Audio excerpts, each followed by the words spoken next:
56 years ago, this was my aeroplane, the one I learned to fly on, the one I got my pilot's license on. I was lucky enough to fly this type of aircraft in Zimbabwe. Today, I'm happy because I've seen my aeroplane again. And I have marvelous recollections in my heart. Because flying an aeroplane is a source of great satisfaction. I remember when I made my first takeoff here, and Captain Ali Boni, who was the airport commander, said to me, "Watch out." "Watch out," he said, because up in the air, there's just you, the Lord, and the aeroplane.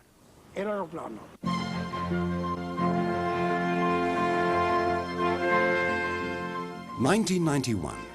Now more than half a century old, a famous float plane has returned to fly at the water aerodrome of Como, which has a rich past history in aeronautics.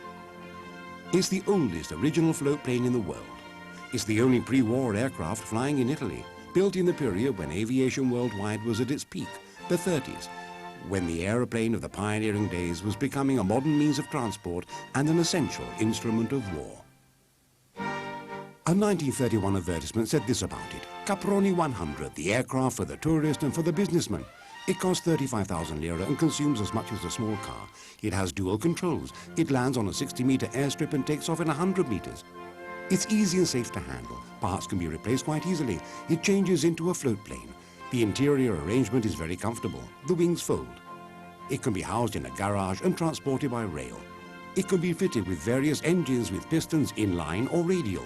It can fly at 180 kilometers an hour and at altitudes of over 5,000 meters. It has an endurance of 4 hours.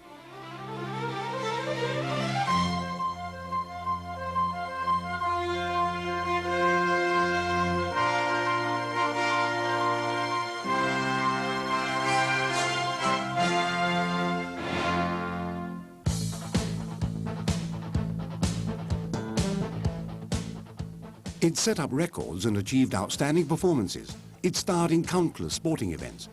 It was famous all over the world. Often, it was the symbol and source of inspiration for the futurists. Marinetti himself, founder of the movement, transmitted his proclamation in flight from a CA-100. There was no ace in the Second World War who did not get his pilot's license or have his first flying experience on this plane.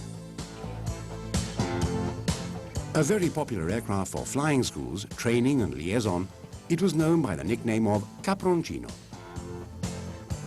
It flew for 33 years until 1968. Then it was left out in the open for 17 years and was finally restored by a Milan business consultant so that it could once more furrow the skies over Como and plough its lake.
After all the years it spent neglected in forgotten corners, this fascinating winged character definitely didn't expect such a spectacular comeback. It seems like a fairy story.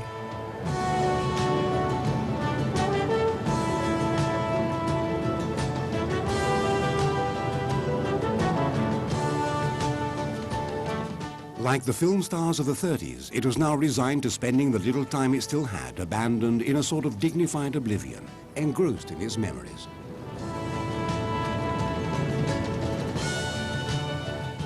Its new debut took place on a stage it had often trodden before.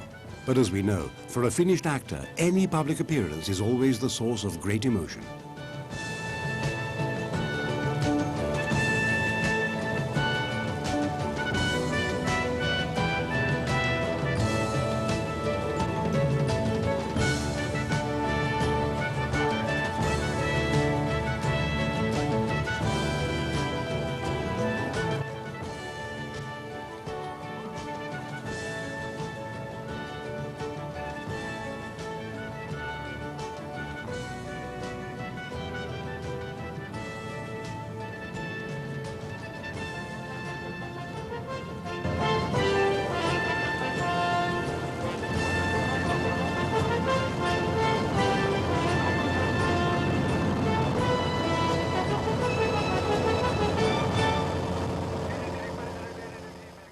Questo è un Caproni 100. This is a Caproni 100 built in 1935.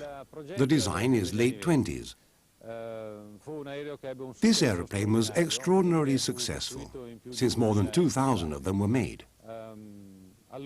It then won a competition for aircraft for flying schools promoted by the Italian Air Force. As you can see, it's a two-seater biplane. The pilot's place is at the back.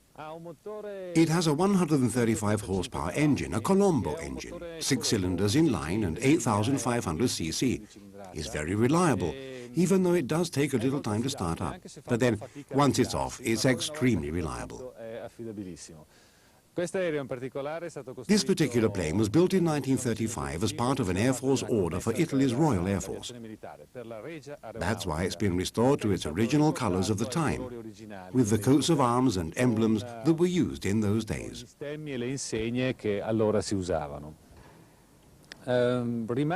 It was in service with the Air Force until 1940. In 1946, it was sold to the Como Flying Club.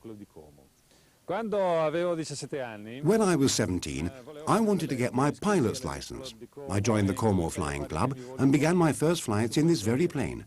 And I must say I was very enthusiastic. When the plane, now very tired out after years and years of work, no longer received its airworthiness certificate, it was stored in a hangar and left there to rot.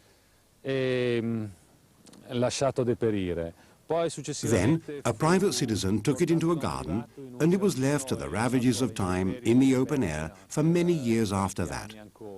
So it became a real wreck. I acquired it in 1986, and after 6 years of restoration work, I'd made it exactly as it had been when it first left the factory in 1935.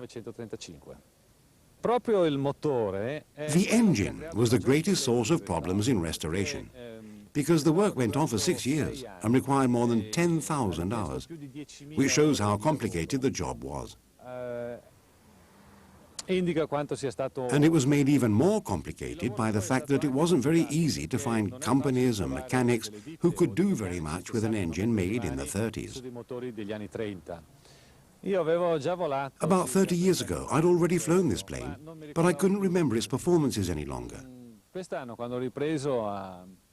This year, when I started flying it again, I realized its performances were extraordinary. Better, I'd say, than those of modern planes. It's faster and it turns better, even though the engine has less horsepower. Nonostante il motore abbia un numero inferiore di cavalli.